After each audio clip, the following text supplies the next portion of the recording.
Not sure if you're aware of this, but there is an epidemic of unused buildings in cities around the world. Big companies purchase these buildings during times of economic downturn, nothing a few offshore investments can't weather. So these companies use their unaccountable funds to buy up the establishments of those who can no longer afford their mortgages. The investors pour money into the buildings to prepare them for whatever kind of business the new owners have planned. We're talking full renovation, gutting the place, recarpet, replaster, repaint, renew. Of course, the economy is a fickle mistress. Sometimes, just as quickly as these once thriving buildings are bought up and emptied out, they're forgotten about. Maybe the companies that buy them go bankrupt. Perhaps a new opportunity arises and they seek that out instead. It's also possible they simply buy so many of these buildings that they just forget how many they own. That's monopoly for you. As soon as you've bought up the oranges and reds, no one gives a damn about the browns. The result is, you get these magnificent buildings around the city centres, brand spanking new insides, all eggshell walls and navy blue carpets, devoid of any purpose. Barren. The companies don't need to use them for anything. Their money comes from elsewhere. To turn them into anything else would come at a high price, and to sell them on would mean losing an asset which cost them nothing and could be worth a great deal more in the future. So they sit there, slowly rotting. Or at least they would. If not for me. These conglomerates hire me and my crew to go around and tend to their empty fortresses. We do a bit of cleaning, sweeping up cobwebs, and making sure black mold doesn't have a chance to grow. We also check the building's plumbing and electrics are still in workable order if and when the place is put back to use. However, what they really hire us for is a kind of unspoken responsibility. We have the added bonus of scaring off the miscreants who infest those pristine places. No, not rats or insects. We can poison those. I'm talking about much larger vermin, far more hazardous to the market value of a property. Squatters. Squatters, for those of you who don't know, are people who take up residence in a place without the consent of the property owner. There are all kinds of squatters. You get your hippie libertarians, free the whale, legalize it man types. This group talks big, pretending to know the laws and threatening to use Daddy's lawyer when we tell them the party's over. But one look at Big Greg and they're usually out the door trouble-free. Next, you have your homelesses. I feel kind of bad for this group. They need a place to shelter, no support network to help them out, and inadequate protection from the government to prevent them slipping through the cracks. A lot of them suffer with mental illness or drug addiction, often both, that makes them volatile, unpredictable. They're the reason we wear stab vests. One of my guys got bitten by one of these people a while back when we were cleaning out an office block that never was. Developed a nasty case for hepatitis C. Poor guy. Expensive mess, that one. God bless insurance. Things can get dicey when we're dealing with mental illness or drugs. Most of the time, when things go south, we just step outside, call the cops, let them deal with the situation, then install extra security measures around the building, and be done with it. If it were up to me, I'd use the buildings as shelter, a place for these people to get their lives back together. I guess it would require permits, licenses, paperwork, trouble. The companies can't be bothered with all of that, not when there's money to be made. Anyway, I don't get paid to enact social change. I get paid to evict, secure, and repaint. Maybe if these groups didn't make such a vile mess of the buildings, the owners would be more likely to accept them. I guess picking up after yourself doesn't factor high up on the list of priorities when you're out your mind on heroin. You'd have thought meth heads would relish the cleaning, a chance to turn their rotted brains to a task. But they seem to be more content with tearing up the carpets, scratching up the plaster, and digging away at the concrete. I have no idea what they're trying to find. They probably don't either. The Trustafaring kids have apparently never been spanked for having an untidy bedroom either. Most of the defacement is graffiti. Most of that lame tags and bad drawings of genitals. Every now and again, a real artist shows up. almost feels like a shame to blast their work off the eggshell. All the other art just feels like a waste of time. I guess it must have been about a year ago that I started noticing the skulls cropping up. At first, I thought it was the work of some tagger with a horror fetish. 3 skulls linked by some kind of rope, mouths open, screaming at each other. Creepy, sure, but that wasn't the weird thing. What really stuck out was the medium. The logo was spray painted in some buildings, in others scratched into the walls. Crude versions smeared on basement floors in food waste or, in a few cases, human excrement. We had to call the cops a few times for the symbols alone when we found the skulls painted in blood. The police cordoned those buildings off, brought in their crime scene guys. It mostly came back as animal blood. Rat, pigeon, cat, dog. A couple of times it tested as human. Never any bodies, but enough blood to suggest there must have been one. The newspapers got a hold of the story. I got my name in the paper and everything. They hypothesized it was some kind of homeless, drug addict, trust-affirming cult operating out of these buildings. There was the standard circus after the moral panic. Must have been a good time to own a security company or CCTV wholesalers, but nothing ever came of it. When the police failed to link the skulls to anyone, the media got bored and moved on to their next outrage. When I say these symbols appeared in abandoned buildings, I mean abandoned. That was the other strange thing about these skulls. They always appeared in buildings showing clear signs of squatters, but there were never any squatters to be found. We found all their stuff, their sleeping mats, tinned food, clothes, even wraps or whatever they'd been shooting or smoking, but never any people.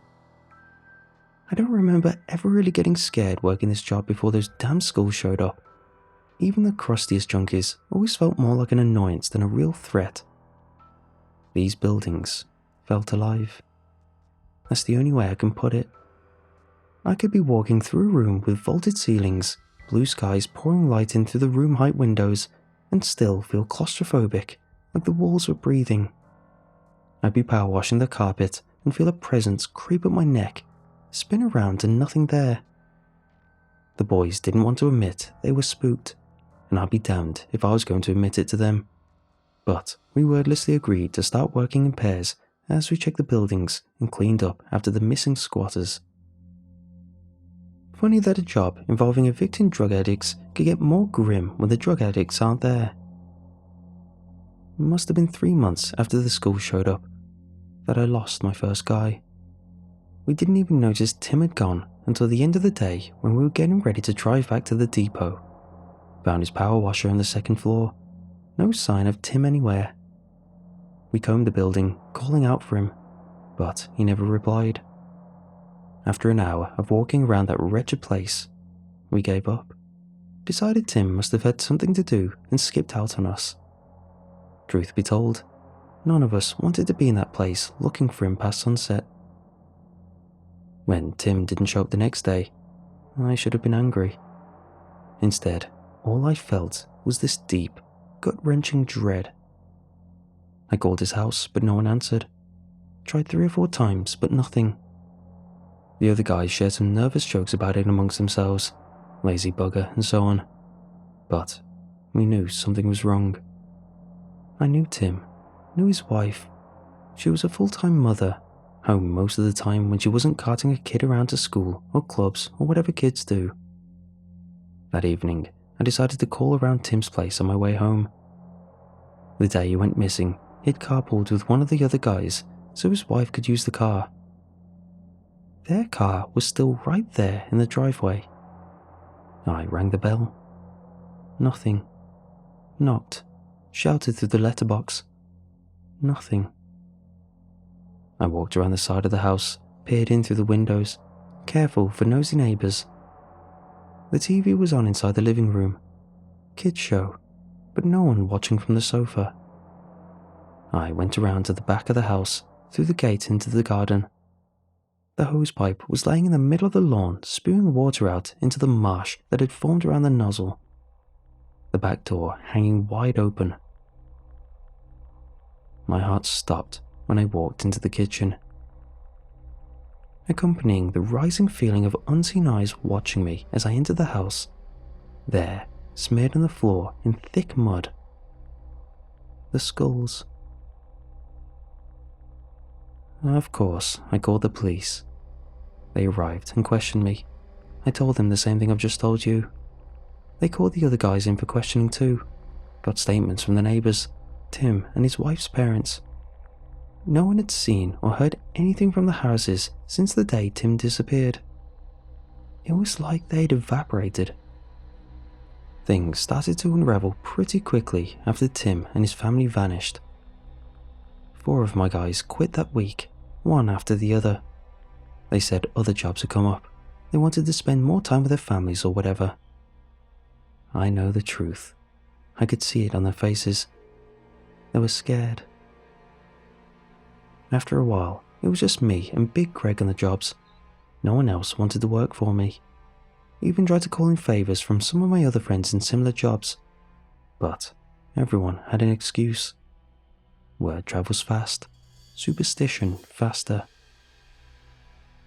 I guess looking back, I should have listened to the signs and called it a day in the business. Refused to go into those buildings or send anyone else into them. But a contract is a contract. I've got bills to pay, a mortgage, my pension, so I don't have to clean junky crap off the walls until I'm 80. It was my responsibility to call it quits, so I don't care what anyone says.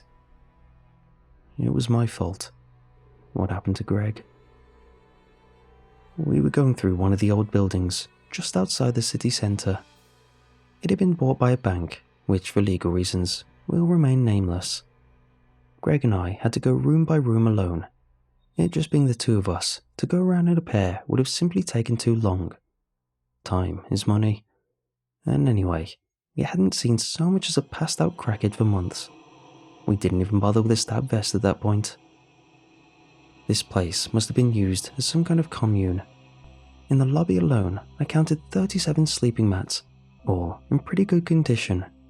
Also reserves of food and drink stacked up to one side, enough for a small army. Whoever had settled here had enough know-how to get past the CCTV outside, cut their way inside and disable the alarm. How they had managed to do all that and then move a small community into the place, I still have no idea. It was near the end of the day. We'd removed most of the stuff, thrown it into the skip I'd rented. I was taking care of the main lobby. Greg was in the back clearing out the bathroom.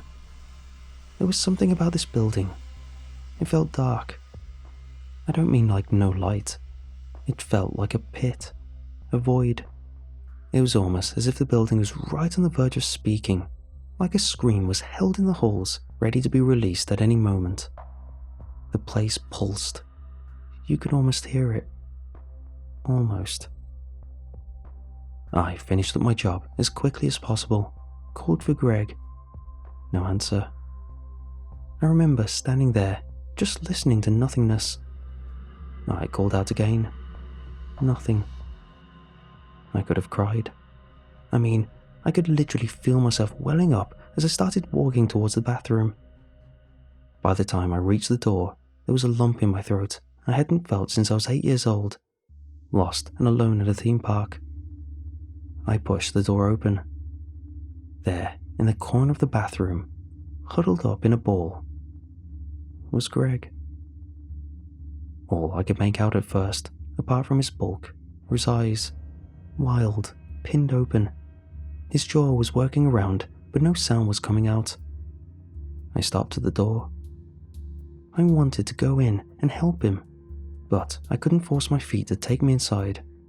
It was as though every instinct in my body was preventing me from going inside.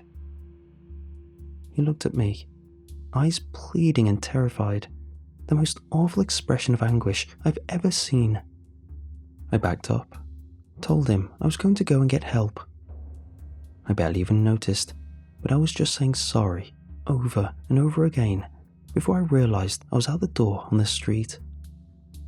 The fresh air hit me and I came to my senses. I sprinted back to the building, through the lobby, up to the bathroom door, threw it open. Greg was gone. One by one, I swung open the cubicle doors. Sure enough, etched into the wall of the furthest cubicle, the skulls, screaming at me. The police listened to my story under raised eyebrows. It wasn't that they didn't believe me, just that it didn't explain anything. They searched the building, photographed the bathroom, including the skulls, told me they would contact Greg's family and let me know when he turned up. He never did. Greg had a wife and 2 kids. The police found his youngest alone at home. Poor kid had already tucked herself into bed when the police arrived. As far as I know, she's in foster care now. After Greg, I put in a call to my contract holders. No amount of money could make me send anyone into one of those buildings again. I was passed around to legal teams, dodged and ducked like the plague. It was like they wanted nothing to do with me, not even to hear out what I had to tell them. Eventually, I got through to someone. He sounded high up. I didn't get his name. Not sure it would end well for me if I wrote his name down anyway. After all the threats of libel and civil suits from the legal teams, it was refreshing to speak to someone who sounded calm and non-condescending. He asked me about what happened, listened as I told him everything. After I'd spilled my guts, he asked me about the state of the buildings. I was confused at first. He asked if they were fit for purpose. I told him they were. He thanked me for my service and told me to expect a generous severance package. He rang off with a warning. I was not to mention the names or locations of any of the buildings my team and I had worked on over the past 6 months to anyone. If I failed to abide by this, defamation and libel would be the least of my concerns. He asked if I understood, and I told him I did. My check came in the mail 2 days later. Generous really fails to do justice to describe the amount. Enough to pay the guys who quit on me the rest of their contracts. Least I could do. Enough to pay off my mortgage too, and then some. It wasn't just the money that kept me quiet all this time. I realize I've been terrified since those schools first showed up, just waiting for something awful to happen, some kind of catastrophe. But it just hasn't come. Life has gone on. People have forgotten. Tim and Greg and their families are still missing. The cases have gone cold. I guess I just didn't want to bring it down on myself by acknowledging it, whatever it is. At this point, I just want answers. I want to know what took my men, what those schools were and who created them, how it's all connected. I can't find anything on the internet about the symbol. No one seems to know anything about it. I've drawn crude sketches, even contacted the police about their photos of the symbols, but they say those records are locked. They won't tell me any more than that. Over the last few months, some of my ex-employers have begun using the buildings again. As far as I can tell, nothing out of the ordinary has happened. No more missing people or skulls. From what I've heard, business is better than ever in those places, thriving even. I'm not sure if that means anything. I'm not sure of much these days.